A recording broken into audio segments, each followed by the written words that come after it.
20 ವರ್ಷಗಳ ಬಳಿಕ ಗುರುಗಳನ್ನ ಕಾಣಲಿಕ್ಕೆ ಬರ್ತಾ ಇರುವಂತಹ ನನ್ನ ಅತ್ಯಂತ ಪ್ರೀತಿಯ ಆತ್ಮೀಯ ವಿದ್ಯಾರ್ಥಿ ಬಳಗಕ್ಕೆ ಮೊದಲಾಗಿ ನಾನು ನನ್ನ ಆತ್ಮೀಯ ಸ್ವಾಗತವನ್ನು ಕೋರ್ತಾ ಇದ್ದೇನೆ. ಇಷ್ಟು ಹೊತ್ತು ಬಹುಶಃ ನಾನೊಂದು ಕನಸಲ್ಲಿ ಕೂಡ ಊಹೆ ಮಾಡಲಿಕ್ಕೆ ಸಾಧ್ಯ ಇಲ್ಲ. ಈಗಿನ ವಿದ್ಯಾರ್ಥಿಗಳು ಹೇಗಿರ್ತಾರೆ ಅಂದ್ರೆ,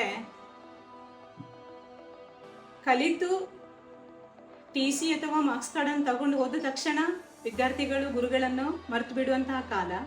ಅಂಥದ್ರಲ್ಲಿ ಆಫ್ಟರ್ 20 years ಮನೆಗೆ ಬಂದು ಏನೂ ಅಲ್ಲದ ನಮ್ಮನ್ನು, ಬಹುಶಃ ನಮ್ಮ ಕರ್ತವ್ಯವನ್ನು ಮಾತ್ರ ನಾವು ಪೂರೈಸಿದ್ದೇವೆ, ಮತ್ತೇನು ಹೆಚ್ಚಿನದನ್ನು ನಾವು ಮಾಡಲಿಲ್ಲ.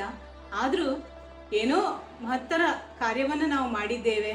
ನಮ್ಮ ಬದುಕಿಗೆ ಒಂದು ನಾವು ದಾರಿಯನ್ನು, ವಿದ್ಯಾರ್ಥಿಗಳ ಬದುಕಿಗೆ ಒಂದು ದಾರಿಯನ್ನು ತೋರಿಸಿದ್ದೇವೆ ಎನ್ನುವಂತಹ ಒಂದು ಕೃತಜ್ಞತಾ ಭಾವದಲ್ಲಿ ನೀವೆಲ್ಲ ನಮ್ಮನ್ನು ಒಂದು ಕಾರ್ಯಕ್ರಮವನ್ನು ಸಂಘಟಿಸಲಿಕ್ಕೋಸ್ಕರ ಅದಕ್ಕೆ ಆಹ್ವಾನ ಮಾಡಲಿಕ್ಕೆ ನನ್ನ ಮನೆಯವರೆಗೆ ಬಂದಿದ್ದೀರಾ.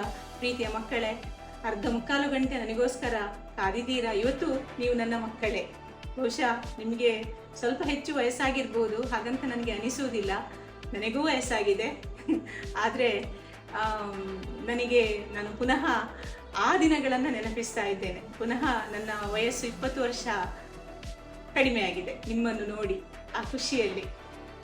ನಿಜಕ್ಕೂ ನಾನು ನಿಮ್ಮೆಲ್ಲರಿಗೆ ಕೂಡ ಚಿರಋಣಿಯಾಗಿದ್ದೇನೆ. ಖಂಡಿತ ನಿಮ್ಮ ನೀವು ಇಷ್ಟು ಕಷ್ಟದಲ್ಲಿ, ಕಷ್ಟ ಅಂತ ಹೇಳಿದರೆ ಒಂದು ಕಾರ್ಯಕ್ರಮವನ್ನು ಸಂಘಟಿಸುವುದು ಎಷ್ಟು ಕಷ್ಟ ಅಂತ ಎಲ್ರಿಗೂ ಕೂಡ ಗೊತ್ತಿದೆ. ಎಲ್ರಿಗೂ ಕೂಡ ಇವಾಗ ಅವರವರ ವೈಯಕ್ತಿಕ ಕಾರ್ಯಗಳು ತುಂಬ ಇರ್ತದೆ, ಎಲ್ಲರೂ ತುಂಬ ಬ್ಯುಸಿ ಶೆಡ್ಯೂಲಲ್ಲಿ ಇರ್ತೀರಾ. ಆದರೂ ನಾವೆಲ್ಲರೂ ಪುನಃ ಒಟ್ಟು ಸೇರಬೇಕು, ಆ ಸಂತೋಷದ ಕ್ಷಣಗಳನ್ನು ಸಂಭ್ರಮಿಸಬೇಕು ಎನ್ನುವಂತಹ ಒಂದು ಮನಸ್ಸಿನಿಂದ ಎಲ್ಲರೂ ಒಂದು ಕಾರ್ಯಕ್ರಮವನ್ನು ನಮ್ಮ ಶಾಲೆಯಲ್ಲಿ ಸಂಯೋಜನೆ ಮಾಡಿದ್ದೀರಾ. ಸೊ ಆ ಕಾರ್ಯಕ್ರಮಕ್ಕೆ ನನ್ನನ್ನು ಆಹ್ವಾನ ಮಾಡಿದ್ದೀರಾ. ಖಂಡಿತ ಆ ಕಾರ್ಯಕ್ರಮಕ್ಕೆ ನಾನು ಬರ್ತೇನೆ.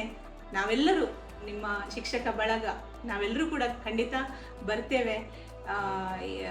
ಇಂಥ ಒಂದು ಕಾರ್ಯಕ್ರಮವನ್ನು ಮೊದಲಾಗಿ ನಮ್ಮ ಸಂಸ್ಥೆಯಲ್ಲಿ ನೀವು ಶುರು ಮಾಡಿದ್ದಕ್ಕೆ ನಾನು ಸಂಸ್ಥೆಯ ಪರವಾಗಿ ತುಂಬು ಹೃದಯದ ಧನ್ಯವಾದಗಳನ್ನು ಸಮರ್ಪಿಸ್ತಾ ಇದ್ದೇನೆ. ಮತ್ತು ಆ ಕಾರ್ಯಕ್ರಮವು ಅತ್ಯಂತ ಯಶಸ್ವಿಯಾಗಿ ಎಲ್ಲರ ಮನಃ ಪಟಲದಲ್ಲಿ ಉಳಿಯುವ ಹಾಗೆ ಆ ಕಾರ್ಯಕ್ರಮವು ನಡೆಯಲಿ ಅಂತ ಹಾರೈಸ್ತಾ ಇನ್ನೊಮ್ಮೆ ಎಲ್ಲರಿಗೂ ಕೂಡ ನನ್ನ ಮನದಾಳದ ಕೃತಜ್ಞತೆಗಳನ್ನು ತಿಳಿಸ್ತಾ ನನ್ನ 2 ಮಾತುಗಳನ್ನು